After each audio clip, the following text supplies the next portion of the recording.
Les Olympiades des métiers, c'est d'abord une compétition de jeunes. Sur les métiers, des jeunes de moins de 23 ans qui concourent chacun dans leur métier. Il y a une quarantaine de métiers en compétition.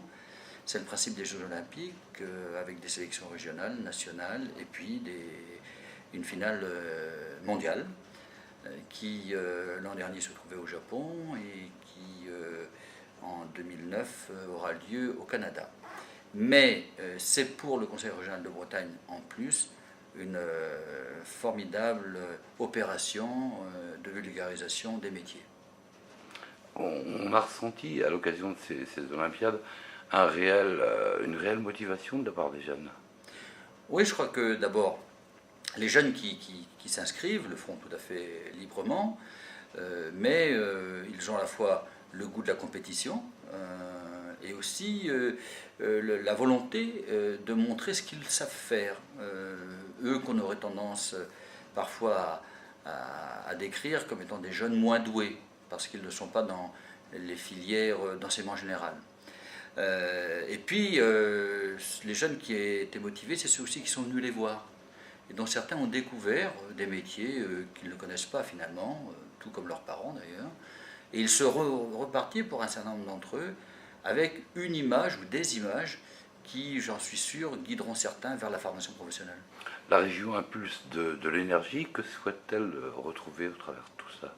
Alors c'est vrai que la région met beaucoup d'énergie dans l'organisation des Olympiades des métiers, dont il faut rappeler qu'avant que nous arrivions en 2004, les sélections se déroulaient dans les lycées ou dans les CFA, c'est-à-dire de manière confidentielle, et finalement personne ne savait, à part les candidats eux-mêmes, que ça avait lieu.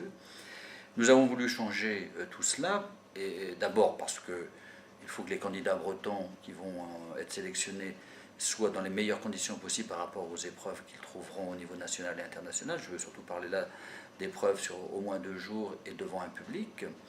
Mais surtout, ce que nous avons voulu faire, c'est montrer les métiers et vulgariser la formation professionnelle, qu'elle soit en lycée temps plein ou qu'elle soit par apprentissage ou qu'elle soit même d'ailleurs par formation continue, parce qu'on montre des jeunes, mais il y a aussi des moins jeunes, déjà salariés ou demandeurs d'emploi, qui peuvent changer de voie d'orientation et prendre certains des métiers qu'ils voient là. Comment se porte aujourd'hui la formation professionnelle?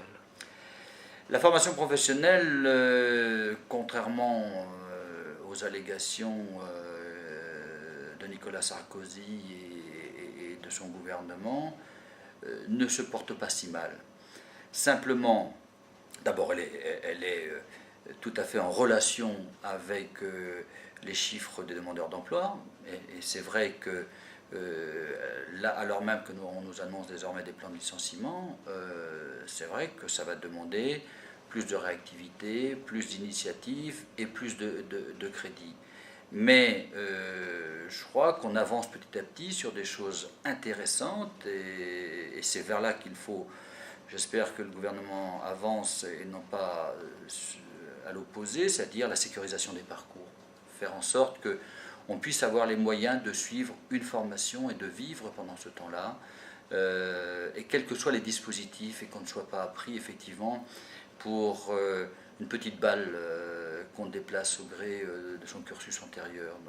Donc je crois qu'il faut qu'on avance vraiment sur la sécurisation des parcours, qu'on avance vers une meilleure orientation en amont, une orientation et un accompagnement quand on commence la formation, mais un accompagnement quand on l'a fini pour rentrer, je veux dire, dans la vie active. C'est surtout valable bien sûr pour celles et ceux qui sont le plus éloignés de l'emploi.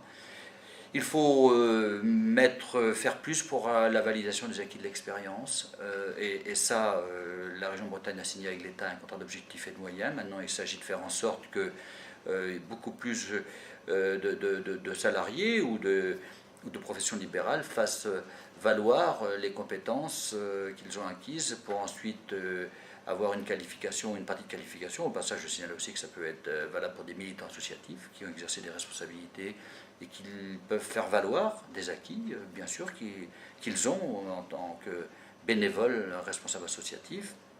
Donc la VAE, je veux dire, un autre axe sur lequel il faut avancer.